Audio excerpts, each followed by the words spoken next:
नमस्ते साथियों, मैं गुप्त काल से बात कर रहा हूं, जिसे भारत का स्वर्ण युग कहा जाता है।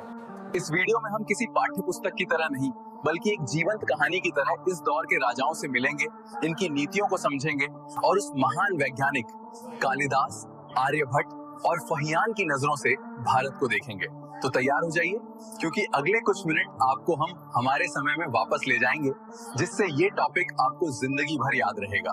तो चलिए शुरू करते हैं गुप्त साम्राज्य की इस अविश्वसनीय यात्रा को। और एक बात, वीडियो देखने के बाद एक कमेंट जरूर करें। भारत के इतिहास में कुछ युग ऐसे होते हैं जो सिर्फ पढ़े नहीं जाते बल्कि महसूस किए जाते हैं। एक ऐसा समय जब ज्ञान अपनी चरम सीमा पर था, विज्ञान नई दिशाएं खोल रहा था, कला और संस्कृति सोने की तरह चमक रही थी और इस चमक के केंद्र में था गुप्त काल, जिसे दुनिया आज भी भारत का स्वर्णिम युग कहकर याद करती है। चलिए अब हम बात करते हैं गुप्त साम्राज्य के उदय की। मौर्य साम्राज्य के पतन के बाद भारत में एक नए शक्तिशाली राजवंश के रूप में गुप्त साम्राज्य का उदय होता है। मैं हूं गुप्त वंश का संस्थापक श्रीगुप्त। मेरा शासनकाल लगभग 240 ईस्वी से 280 ईस्वी के बीच माना जाता है। मैंने महाराज की उपाधि धारण की और मुझसे ही गुप्त वंश की नींव पड़ी। हालांकि श्रीगुप्त का उल्लेख हमें 7वीं शताब्दी में भारत आए चीनी यात्री इत्सिंग के विवरणों में मिलता है। इत्सिंग ने नालंदा विश्वविद्यालय में अध्ययन करते हुए लिखा कि श्रीगुप्त ने बौद्ध भिक्षुओं के लिए एक विहार का निर्माण करवाया था। यह उल्लेख प्रारंभिक गुप्त शासकों के ऐतिहासिक अस्तित्व और उनकी धार्मिक सहिष्णुता की स्पष्ट पुष्टि करता है। साथियों, मैं हूं घटोत्कच। मेरा शासनकाल 280 ईस्वी से 319 ईस्वी तक रहता है। मुझे ही गुप्त वंश का पहला स्वतंत्र शासक माना जाता है। मेरे से रिलेटेड क्वेश्चन कम ही आते हैं, तो अब आप पढ़िए मेरे पुत्र चंद्रगुप्त प्रथम के बारे में। हालांकि इस समय तक गुप्त साम्राज्य एक क्षेत्रीय शक्ति के रूप में ही था। गुप्त इतिहास में वास्तविक परिवर्तन चंद्रगुप्त प्रथम के शासनकाल से आता है, जिसका शासनकाल 319 ईस्वी से 335 ईस्वी तक माना जाता है। इन्होंने लिच्छवी राजकुमारी कुमार देवी से विवाह किया, जिससे इनकी राजनीतिक शक्ति में उल्लेखनीय वृद्धि हुई। चंद्रगुप्त प्रथम के काल से कुछ विद्वान कौमुदी महोत्सव नामक संस्कृत नाटक को जोड़कर देखते हैं। माना जाता है कि इस नाटक का उल्लेख वजीका द्वारा किया गया है। चंद्रगुप्त प्रथम ने महाराजाधिराज की उपाधि धारण की और अधिकांश इतिहासकारों का मानना है कि 319 ईस्वी से 320 ईस्वी में चंद्रगुप्त प्रथम के राज्याभिषेक के साथ ही गुप्त संवत की शुरुआत हुई। यही संवत आगे चलकर गुप्त युग के नाम से जाना गया, जिसने भारतीय इतिहास में एक ऐसे काल का सूत्रपात किया जिसे हम आज भारत का स्वर्ण युग कहते हैं। साथियों, मैं हूं समुद्रगुप्त। मुझे ही भारत का नेपोलियन कहा जाता है, क्योंकि मेरा शासन निरंतर सैन्य अभियानों और विजयों से जुड़ा रहा। मैंने लगभग 335 ईस्वी से 375 ईस्वी तक शासन किया है। इन्होंने उत्तर भारत के अनेक शासकों को पराजित किया और दक्षिण भारत तक सफल सैन्य अभियान चलाए। इनकी इन विजयों का विस्तृत और प्रामाणिक वर्णन इलाहाबाद स्तंभ लेख, जिसे प्रयाग प्रशस्ति कहा जाता है, में मिलता है। इस प्रशस्ति की रचना इनके दरबारी कवि हरिशेन ने की थी, जो समुद्रगुप्त की सैन्य शक्ति का सबसे महत्वपूर्ण ऐतिहासिक स्रोत मानी जाती है। समुद्रगुप्त केवल एक महान योद्धा ही नहीं, बल्कि कला और साहित्य के प्रमुख संरक्षक भी थे। इनके स्वर्ण सिक्कों पर इन्हें वीणा बजाते हुए दर्शाया गया है, जो इनके संगीत प्रेम और सांस्कृतिक रुचि को दर्शाता है। साथ ही इन्होंने रानी के साथ अपने संयुक्त नाम वाले सिक्के भी जारी किए, जो इनके शासनकाल की एक विशिष्ट पहचान माने जाते हैं। इसी संतुलित और बहुआयामी व्यक्तित्व के कारण समुद्रगुप्त को गुप्त साम्राज्य का सबसे प्रभावशाली शासक माना जाता है। समुद्रगुप्त के शासनकाल में उसकी उदार और सांस्कृतिक नीति स्पष्ट रूप से दिखाई देती है, जिसका प्रमाण गया और नालंदा से प्राप्त ताम्रपत्र अभिलेखों से मिलता है। इसी नीति के अंतर्गत श्रीलंका के राजा की विनती को स्वीकार करते हुए इन्होंने बौद्ध भिक्षुओं के लिए बोध गया में विहार बनवाने की अनुमति दी। विद्वानों और बौद्ध परंपरा के प्रति इसी करुणा और सहिष्णुता के कारण उसे अनुकंपावान कहा गया। उसके दरबार में प्रसिद्ध बौद्ध दार्शनिक वासुबंधु निवास करते थे और स्वयं समुद्रगुप्त कलाप्रेमी शासक था, जो वीणा वादन में निपुण था तथा जिसने कविराज की उपाधि धारण की। राज्य की बागडोर मेरे पुत्र चंद्रगुप्त द्वितीय के हाथों में गई। मेरे पुत्र के बारे में ध्यान से पढ़ना, ज्यादातर सवाल यहीं से पूछे जाते हैं। समुद्रगुप्त के बाद उनका पुत्र रामगुप्त गुप्त साम्राज्य का उत्तराधिकारी बना, लेकिन उनकी राजनीतिक कमजोरी का लाभ उठाकर शक शासक रुद्रसेन ने आक्रमण कर दिया और शांति संधि की शर्त के रूप में रामगुप्त की पत्नी को अपने साथ ले जाने की मांग रखी, जिसे उन्होंने स्वीकार कर लिया। इस अपमानजनक स्थिति से क्षुब्ध होकर उनका छोटा भाई चंद्रगुप्त द्वितीय रामगुप्त को मारकर सत्ता अपने हाथ में ले लेता है और उनकी पत्नी से विवाह करता है, जिसे इतिहास में नियोग प्रथा के उदाहरण के रूप में देखा जाता है। इस पूरी राजनीतिक घटना का उल्लेख देवी चंद्रगुप्तम में मिलता है, जिसकी रचना विशाखा दत्त ने की थी। मैं हूं चंद्रगुप्त द्वितीय। इतिहास मुझे विक्रमादित्य के नाम से भी जानता है। इनका शासनकाल लगभग 375 ईस्वी से 415 ईस्वी तक माना जाता है। इनके समय में गुप्त साम्राज्य न केवल शक्तिशाली हुआ, बल्कि अपने चरम उत्कर्ष पर पहुंच गया। इनकी सबसे बड़ी सैन्य सफलता थी शक शासकों का पराजय। शकों की हार के बाद पश्चिमी भारत गुप्त साम्राज्य में शामिल हो गया। इस विजय से गुप्त साम्राज्य को अरब सागर एक तक सीधी पहुंच मिली, जिससे रोम और पश्चिमी देशों के साथ व्यापार बढ़ा। इस काल में गुप्त साम्राज्य आर्थिक रूप से अत्यंत समृद्ध हो गया। धार्मिक दृष्टि से चंद्रगुप्त द्वितीय एक सहिष्णु और संतुलित शासक थे।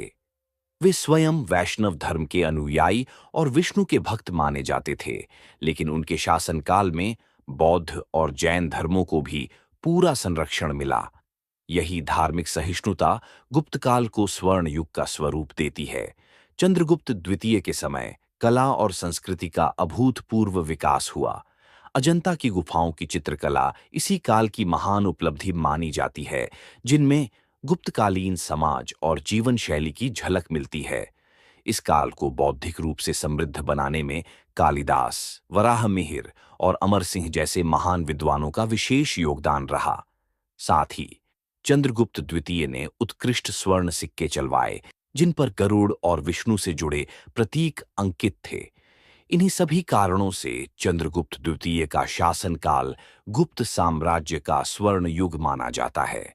चंद्रगुप्त द्वितीय ने पाटलिपुत्र के साथ साथ उज्जैन को दूसरी प्रमुख राजधानी के रूप में विकसित किया। उनके वैष्णव धर्म संरक्षण का स्पष्ट प्रमाण उदयगिरि गुफाएं के शिलालेख से मिलता है, जहां उन्हें विष्णु के वराह अवतार से जोड़ा गया है। अपनी सैन्य विजयों और साम्राज्य की शक्ति के प्रतीक के रूप में उन्होंने मेहरौली लौह स्तंभ स्थापित करवाया, जो आज भी दिल्ली के कुतुब परिसर मेहरौली में आज भी विद्यमान गुप्त काल की धातुकला और गौरव का जीवित प्रमाण है। मेरे शासनकाल के इस स्वर्ण युग की सबसे बड़ी पहचान थे मेरे दरबार में उपस्थित नवरत्न। इन नवरत्नों में सबसे प्रसिद्ध नाम है महाकवि कालिदास। इन्होंने अभिज्ञान शाकुंतलम और मेघदूत जैसी अमर रचनाएं लिखी और संस्कृत साहित्य को विश्व स्तर पर प्रतिष्ठा दिलाई। दूसरे नवरत्न है वराहमिहिर।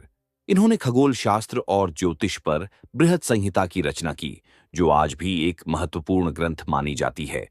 तीसरे नवरत्न है अमर सिंह। इन्होंने अमरकोश की रचना की, जो संस्कृत भाषा का सबसे प्रसिद्ध शब्दकोश है। चौथे नवरत्न है धन्वंतरी। इन्हें आयुर्वेद का जनक माना जाता है और चिकित्सा विज्ञान में इनका योगदान अमूल्य है। पांचवें नवरत्न है महान वैज्ञानिक आर्यभट्ट। इन्होंने बताया कि पृथ्वी अपनी धुरी पर घूमती है तथा गणित व खगोल शास्त्र को नई दिशा दी। छठे नवरत्न है क्षपणक। ये ज्योतिष और धार्मिक दर्शन के विद्वान है और दरबार में तर्क वितर्क के लिए प्रसिद्ध है। सातवें नवरत्न है वेताल भट्ट। ये संस्कृत साहित्य और बौद्धिक चर्चाओं के लिए जाने जाते हैं। आठवें नवरत्न है घटकरपार।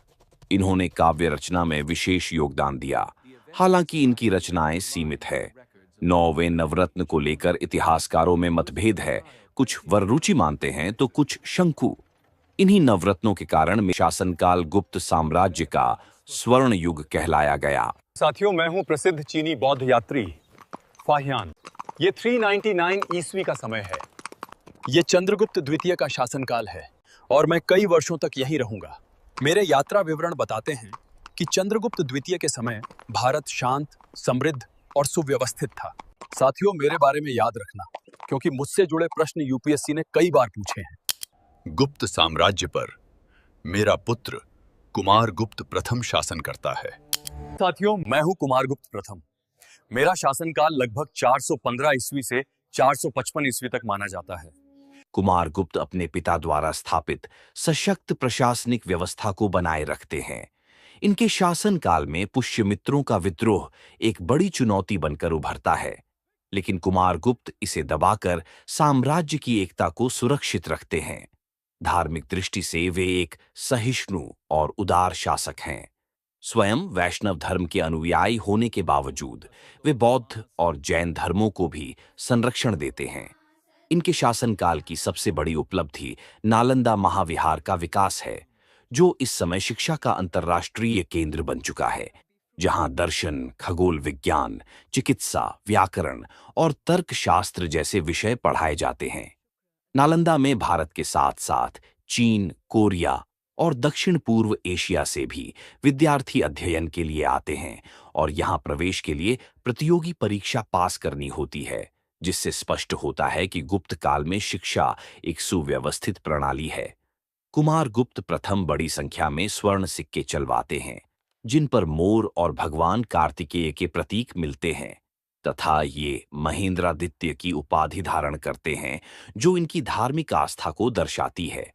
अभिलेखों, सिक्कों और साहित्यिक स्रोतों के आधार पर उनका शासनकाल गुप्त साम्राज्य का शांतिपूर्ण और समृद्ध दौर माना जाता है और इन्हें एक कुशल प्रशासक तथा महान संरक्षक शासक के रूप में याद किया जाता है।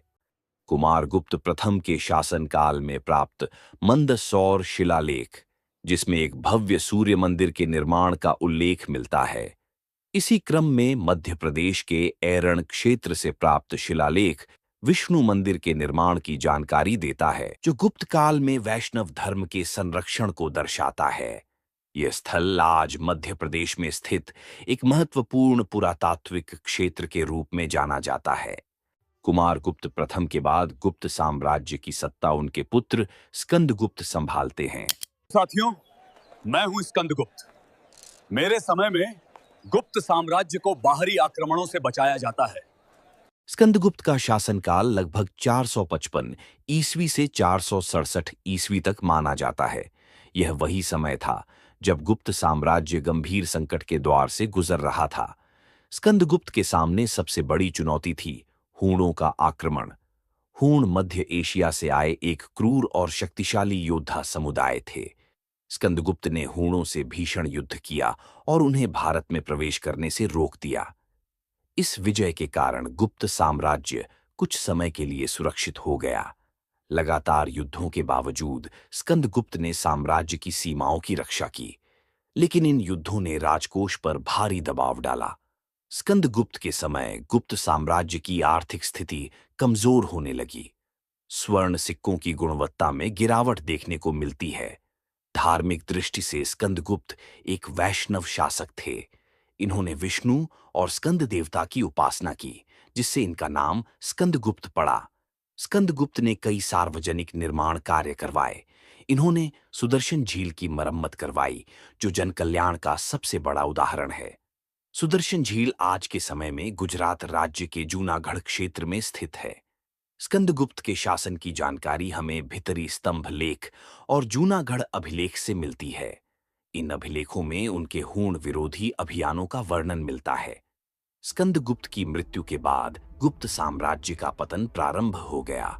उत्तराधिकारी कमजोर थे और हूणों का दबाव बढ़ता चला गया। इतिहास में स्कंदगुप्त को गुप्त साम्राज्य का अंतिम महान शासक माना जाता है। साथियों, अब हम गुप्त काल को थोड़ा और गहराई से समझने के लिए इनके समाज और धर्म के बारे में पढ़ेंगे। गुप्त साम्राज्य की दीर्घकालिक स्थिरता का मुख्य कारण उसकी सुव्यवस्थित प्रशासनिक व्यवस्था थी। राजा राज्य का सर्वोच्च अधिकारी होता था, लेकिन शासन केवल उसी पर निर्भर नहीं था, बल्कि उसकी सहायता के लिए मंत्रियों की परिषद होती थी, जो प्रशासन, सेना, न्याय और विदेश नीति जैसे महत्वपूर्ण कार्य संभालती थी। पूरा साम्राज्य एक स्पष्ट ढांचे में बंटा था, प्रांत, विषय और गांव, ताकि शासन सीधे जनता तक पहुंच सके। सेना का दायित्व महासेनापति के पास होता था। युद्ध और संधि से जुड़े कार्य संधि विग्रहिक संभालता था, जबकि न्याय व्यवस्था में महादंडनायक और प्रशासन में कुमार अमात्य की भूमिका महत्वपूर्ण थी। समाज की बात करें तो गुप्त काल परंपरा और परिवर्तन के बीच खड़ा दिखाई देता है। इस समय वर्ण व्यवस्था और अधिक मजबूत हुई और ब्राह्मण वर्ग को समाज में विशेष स्थान प्राप्त हुआ। राजाओं द्वारा ब्राह्मणों को भूमि दान दिए गए, जिससे उनका सामाजिक और आर्थिक प्रभाव बढ़ा। धार्मिक रूप से इस काल में वैदिक और वैष्णव धर्म का उत्थान हुआ और विष्णु की उपासना लोकप्रिय बनी, जिसे राजाओं ने राज्य की एकता मजबूत करने के साधन के रूप में अपनाया। वहीं बौद्ध और जैन धर्म धीरे धीरे राजकीय संरक्षण खोने लगे। समाज में कुछ सकारात्मक परिवर्तन हुए, लेकिन कुछ चिंताजनक संकेत भी दिखाई देते हैं, विशेषकर स्त्रियों की सामाजिक स्थिति का कमजोर होना और सती प्रथा के प्रारंभिक संकेत। इस प्रकार गुप्त काल न पूरी तरह आदर्श था और न ही पूर्णतः पतनशील, बल्कि संतुलित था। तो दोस्तों, आज हमने सिर्फ गुप्त काल को देखा ही नहीं, बल्कि हमने वो दौर महसूस किया है जब भारत खुद पर गर्व करता था। ऐसी ही एग्जाम ओरिएंटेड एआई वीडियोस के लिए इस वीडियो को लाइक करें और चैनल को सब्सक्राइब जरूर करें। कमेंट बॉक्स में यह जरूर बताएं कि क्या गुप्त काल को स्वर्णिम युग कहना सही है या नहीं। अगर हाँ, तो कारण जरूर लिखें।